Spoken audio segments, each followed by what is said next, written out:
Alors, entre nous, Asta, on l'a tous sous-estimé, fais pas semblant, il nous a tous étonnés pour notre plus grand plaisir. Mais c'était un pur kiff!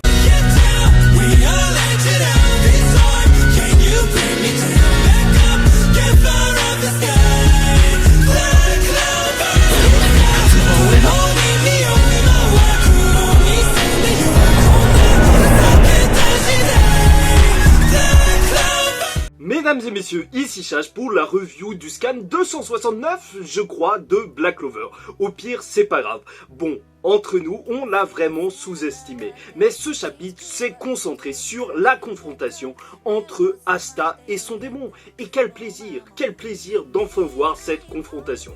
Alors le titre de ce chapitre, c'est celui qui ne pouvait pas utiliser de magie. Bah entre nous, c'est un peu les deux, même si maintenant son démon a l'anti-magie, enfin maintenant depuis le début de la série, mais Asta, lui, ne peut toujours pas utiliser de magie et c'est donc sur lui personnellement que le scan va se concentrer. Alors la première page, elle va nous montrer Asta qui se concentre et qui arrive à lire le ki de Rib. Ça c'est super important parce que cette phrase, elle m'a vraiment touché et tu ne peux pas faire semblant qu'elle ne t'a pas touché aussi parce qu'il dit qu'il voit dans son ki de la haine, de la rage et 3 petits points du regret. Oh là là, ça fait mal, ça fait vraiment trop mal. Et bon, et c'est en voyant ça que Asta, il va décider qu'il va combattre son démon. Il va combattre Rib parce que non, il se doit de respecter les sentiments de son adversaire. Et franchement, ça fait très bonhomme. Ça fait vraiment bonhomme. En gros, par respect pour ses sentiments, il va le combattre. Et après, peut-être qu'il y aura la discussion. Mais pour l'instant, il va lui montrer c'est qui le patron ici. Il va lui montrer qui dirige ce corps. Et Rib, il va dire un truc qui est assez vrai. Il va dire t'as pas de magie, il te manque un bras, t'es un gamin, tu ne peux pas me battre. Et c'est à ce moment que Asta va nous... Vraiment, plus gros kiff de ce chapitre, la patate de forain. C'était juste magnifique. Mais bien sûr qu'il peut gagner avec ce corps. Et Rib est parti pleurnicher vers sa maman.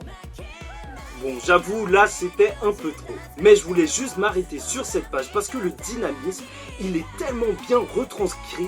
On a le coup en première page que se prend Rib et tu sens toute la violence de ce coup. Une deuxième case juste en dessous où tu vois qu'il se fait éjecter. Et t'as la troisième case où t'as Asta comme ça, mais c'est un bœuf. Le mec, maintenant, c'est plus un être humain. Vous voyez comment il est musclé. Franchement, c'est un pur kiff de voir à quel point il a évolué, même juste physiquement.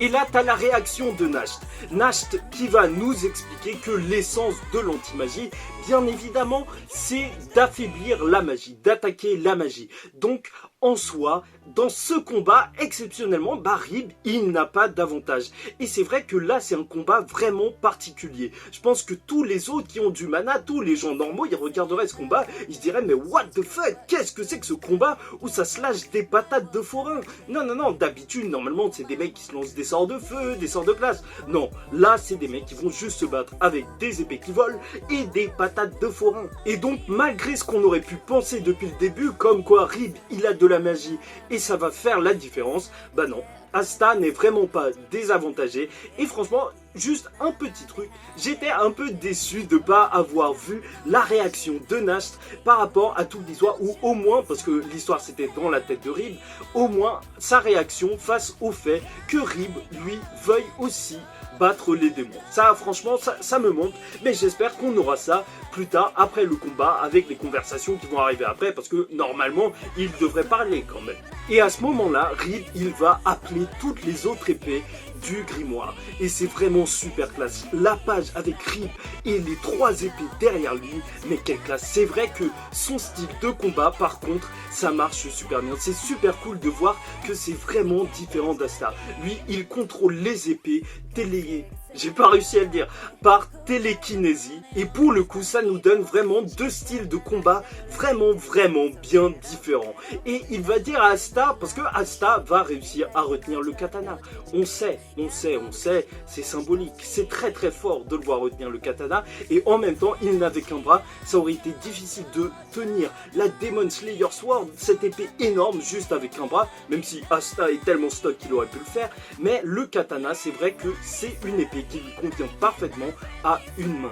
Et il va lui dire, bah en soi, là t'as l'épée, ok frère, mais elle est toute rouillée, il n'y a même pas de magie, qu'est-ce que tu veux faire avec ?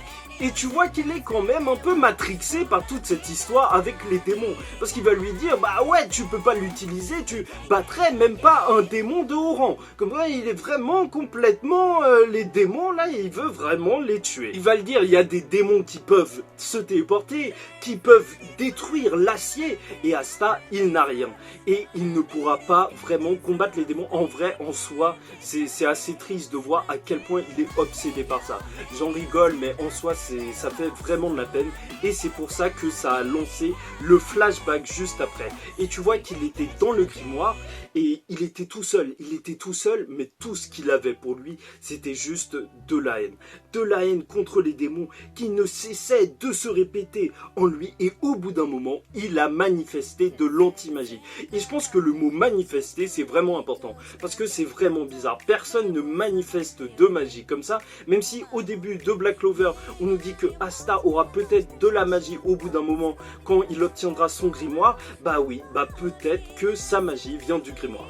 En tout cas, vous savez que j'ai fait plusieurs théories sur le démon d'Asta et peut-être qu'elles sont plus vraies maintenant, mais ça pourrait expliquer d'où vient cette magie d'anti-magie. Et je pense que soit en fait ça lui vient de lui-même en fait et ce serait juste sorti juste au bout d'un moment après de longues années, soit c'est lié tout ça avec l'énergie qui était à l'intérieur du grimoire qui serait peut-être liée au démon de Licht. Et même s'il a obtenu son pouvoir, il ne pouvait pas sortir du grimoire. Franchement, c'était assez frustrant pour lui jusqu'au jour où le grimoire a choisi, il y a bien écrit ça, c'est le grimoire qui a choisi Asta. Donc toutes les théories comme quoi c'est quelqu'un qui aurait amené le grimoire exprès à Asta, alors là normalement ça marche plus, mais on sait jamais. Mais franchement pour l'instant tout ce qu'on sait c'est que c'est vraiment le grimoire qui choisit la personne. J'espère vraiment qu'au bout d'un moment on aura une plus grosse explication pour tout ce qui entoure la création des grimoires,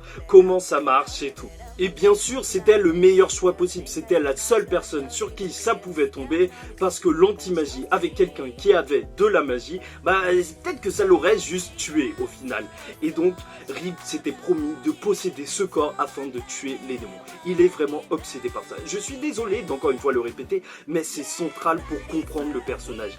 Il est obsédé par le fait de tuer les démons. D'ailleurs, petite parenthèse, il y a 70% des gens qui ne sont pas abonnés à la chaîne et qui regardent les reviews Black Clover. Alors je voulais vraiment vous demander de vous abonner parce que ça donne vraiment de la force à la chaîne et vraiment j'en ai vraiment besoin. Je sais que ça fait un peu pitié aussi, mais j'en ai vraiment besoin. Donc abonnez-vous s'il vous plaît. Chaque semaine il y a des vidéos, on se retrouve chaque semaine et vraiment ça m'aide, même juste 10%, même si c'est 100 personnes, ça peut vraiment m'aider. C'était pas du tout prévu, mais la review va se faire en deux parties. La deuxième partie, elle est déjà sortie au moment où je tourne, donc n'hésitez pas à aller la checker tout de suite. Désolé, c'est parce que en soi j'y pensais pas du tout à la base, mais je vous avoue que maintenant les reviews de 20 minutes, je préfère vraiment les faire en 2 fois 10 minutes, c'est beaucoup plus simple. Et étrangement, je vois aussi que les vidéos trop longues, bah les gens ils quittent au bout d'un moment, mais franchement je comprends. Allez,